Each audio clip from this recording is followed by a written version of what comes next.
السلام عليكم ورحمة الله وبركاته. أصدرت السلطات الأمريكية حكما بالإعدام على الأمريكية تايلور باركر صاحبة 29 سنة بعد إدانتها بقتل امرأة حامل من أجل استخراج جنينها من بطنها وسرقته. تفاصيل الجريمة تعود لسنة 2020، حيث قامت المتهمة بإلهام صديقها وعائلتها بأنها حامل رغم عجزها عن الحمل بسبب استئصال رحمها، وهذا ما جعلها تفكر في جريمتها الشنعاء.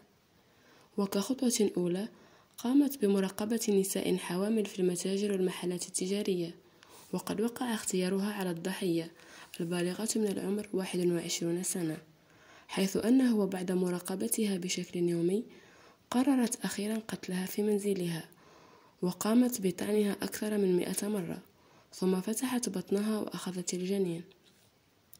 وفي غضون الساعات ألقت السلطات الأمريكية القبض على القاتلة في اليوم نفسه، وذلك بعد الاشتباه فيها، حيث أنها كانت تقود سيارتها واضعة الجنين على ركبتها.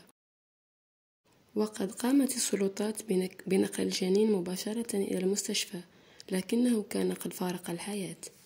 وخلال جلسات المحاكمة في مدينة نيو بوستن شرق دالاس، أوضحت الشرطة أن الجانية كانت تشاهد فيديوهات لعمليات ولادة قيصرية لمساعدتها في الجريمة.